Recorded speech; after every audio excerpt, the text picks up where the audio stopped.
Émission spéciale depuis Rancard, le Festival des Arts en Essonne, au domaine départemental de Chamarande. Bonjour à tous, merci de nous retrouver. Nous sommes sur le domaine de Chamarande actuellement pour les Journées européennes du patrimoine et le domaine de Chamarande qui accueille durant ces 2 jours depuis hier le festival Rancard, le Festival des Arts en Essonne. Pour nous accompagner, Christophe Popovic, bonjour. Bonjour. Merci d'être avec nous. Vous êtes le directeur culture et tourisme du conseil départemental de l'Essonne. C'est ça. Alors, dites-nous pour commencer, est-ce qu'on peut dire que le château de Chamarande est une vitrine pour le tourisme et la culture en Essonne ? Oui, absolument. C'est un domaine que le département a acquis il y a 40 ans, tout juste, et dont il a choisi de faire un peu son écrin culturel. C'est aussi une des raisons qui font que ce festival Rancard, le festival des arts, des artistes et de la culture en Essonne, se tient ici depuis vendredi et jusqu'à ce soir. C'est la première édition, je crois. Hein. Toute première, oui, absolument. En espérant qu'il y en ait beaucoup d'autres. Ah, c'est le but, absolument. Alors, expliquez-moi un petit peu comment s'oriente la politique culturelle en Essonne aujourd'hui. Alors pour être rapide, en gros, un département a trois types de missions. D'une part, il élabore des politiques publiques qui vont ensuite orienter l'action culturelle du département et de ses collectivités. Pour vous donner quelques exemples, on a adopté un plan de lecture publique en novembre dernier qui fait en particulier un focus important sur les collégiens. Et dans les actions concrètes, on met en place une bibliothèque numérique des collèges. Ça veut dire concrètement que les collégiens, à partir de cette rentrée, peuvent, depuis chez eux, depuis leur smartphone, avoir accès à des livres numériques, à de l'auto-formation, à de l'aide aux devoirs, ce genre de choses. Et puis, comme on est dans les Journées du patrimoine, je ne peux pas ne pas citer le plan patrimoine qui a été voté en mars dernier et qui a pour objectif pour le département de faire en sorte que le patrimoine essonnien puisse être mieux entretenu et mieux mis en valeur. Comment se compose aujourd'hui ce patrimoine essonnien, justement ? Alors l'Essonne, c'est notre vice-présidente Aurélie Gros a l'habitude de l'appeler une petite France parce que vous avez une partie très urbaine au nord et une partie rurale au sud. Et la partie rurale en particulier est on l'appelle souvent le jardin secret de l'Île-de-France. C'est un endroit où vous avez beaucoup de jardins magnifiques, dont le domaine de Chamarande qui fait quand même 98 hectares et dont de nombreux autres jardins remarquables et puis aussi beaucoup de patrimoine magnifique. Château de Courrance, Chamarande aussi, mais d'autres domaines encore. Alors Christophe Popovic, vous nous parlais il y a un instant de la lecture numérique, en tout cas du fait que des collégiens, des lycéens ou même tout Essonniens puissent accéder à des livres sur Internet. Je pense que c'est comme ça que je l'ai compris. Est-ce que ça n'enlève pas un petit côté justement contact avec ce que pouvait représenter la bibliothèque avant ? Non, parce qu'en fait c'est complémentaire. Quand vous allez dans les bibliothèques et médiathèques aujourd'hui, vous trouvez des postes d'accès à Internet.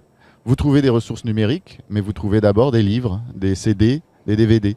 Et le département de l'Essonne, qui a une compétence obligatoire dans ce domaine-là, a une médiathèque départementale, qui est une sorte de grand centre ressources pour toutes les bibliothèques du territoire, et qui met à disposition des bibliothèques non seulement ces ressources numériques dont je vous parlais, mais aussi des livres, des CD, des DVD qu'on prête en particulier aux petites bibliothèques qui n'ont pas les moyens de les acquérir par elles-mêmes. Alors aujourd'hui, comment s'oriente le plan culturel en Essonne ? Il y a beaucoup d'événements qui sont organisés justement autour de la culture. Rancard en est un exemple, mais il y en a d'autres. Oui, alors pour juste compléter la réponse à la première question que vous me posiez sur la politique culturelle, je vous disais qu'il y avait 3 axes. Ce premier axe de définir des politiques qui vont structurer ensuite ce qui se passe dans le département. Il y a aussi un autre axe qui est très important qui est le soutien aux artistes et aux collectivités qui font de la culture, donc on donne des subventions, c'est tout bête mais c'est très important. Et puis il y a ce 3e axe qui est le fait que le département anime des équipements. Il a des équipements à lui, il y a le domaine de Chamarande, on y est aujourd'hui, mais il y a aussi la maison atelier Fujita, qui est un magnifique écrin, qui était la dernière demeure du peintre franco-japonais Fujita, et qui aujourd'hui même accueille le public pour les Journées du patrimoine. Vous avez comme ça différents équipements, il y a le domaine de Montaugé, le domaine de Méréville également, le musée de la photo, et tous ces équipements ont des événementiels tout au long de l'année que le département organise, en plus de ce que peut faire une mairie ou une intercommunalité. Comment sont votées les subventions en faveur de quels critères ? Alors, il y a de nombreux critères. Il y a des subventions qui vont être octroyées sur des appels à projets thématiques. Ça peut être le cas dans l'action internationale, ça peut être le cas dans différents domaines. Et puis, les artistes, les équipes culturelles, les associations sont des structures qui, bien souvent, ne génèrent que très peu de recettes. Donc, elles ont besoin d'être aidées de façon structurelle et pérenne. Et on a aussi donc des aides au fonctionnement qu'on attribue en fonction du dynamisme de la structure, de la qualité de ce qu'elle fait, du nombre d'Essonniens qu'elle touche, etc. Alors justement, quel retour vous avez de la part des Essonniens quant à la politique culturelle du département? Ils en sont contents? Ils attendent plus? Alors ça, c'est une question pour laquelle la réponse est difficile à donner, parce qu'on ne fait pas des enquêtes toutes les minutes sur ce type de questions. Non, mais vous avez des retours sur les manifestations. On a des retours. Le principal retour qu'on a, en effet, c'est sur les manifestations, qui sont très appréciées, il faut bien le dire. Et d'ailleurs, le festival Rancard accueille beaucoup de monde ce week-end. Et pour ce que j'en ai entendu jusqu'à hier soir, c'était des retours très positifs. Donc en général, ces événementiels-là fonctionnent bien.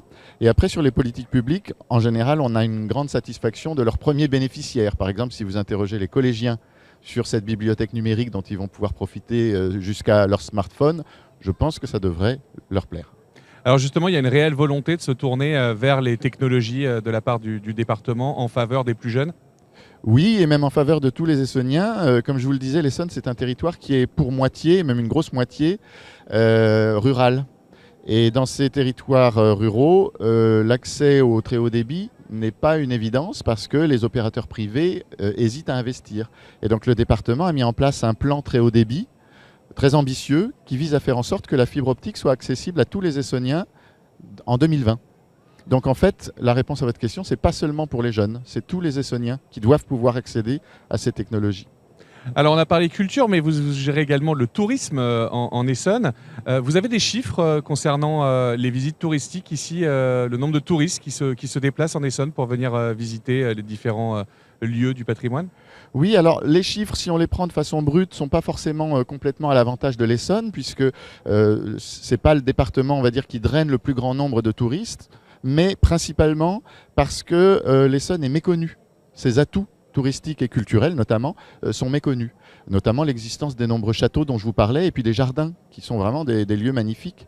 Donc le président du département, François Durovray, a une très grande ambition dans ce domaine-là, parce qu'il croit dans son département et parce qu'il veut en construire une image positive. Et donc, on adopte, là, en ce moment, je vous parlais de politique publique, on adopte un nouveau schéma de développement du tourisme en Essonne qui vise justement à faire en sorte qu'il y ait de plus en plus de touristes qui puissent visiter le département. Je précise que, pour pas qu'on puisse penser qu'on se berce d'illusions, l'objectif n'est pas forcément d'attirer les dizaines de millions de touristes qui viennent visiter Paris.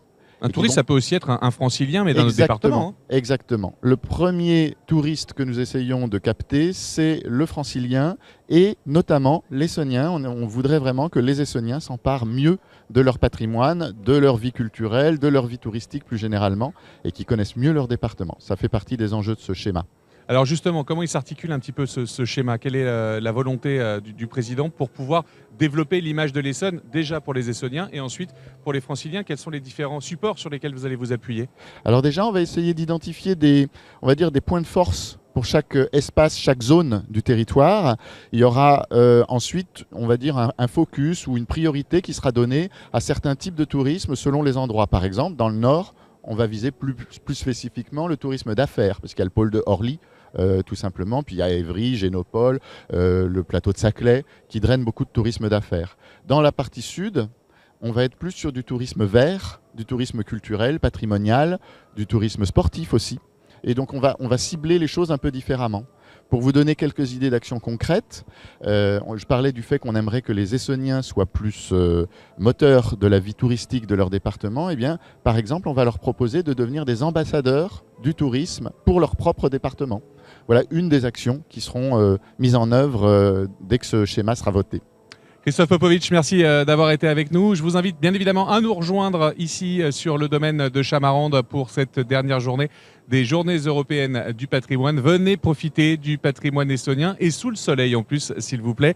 Et je vous invite à retrouver ces podcasts en audio et en vidéo sur le site internet de Sensation Essonne.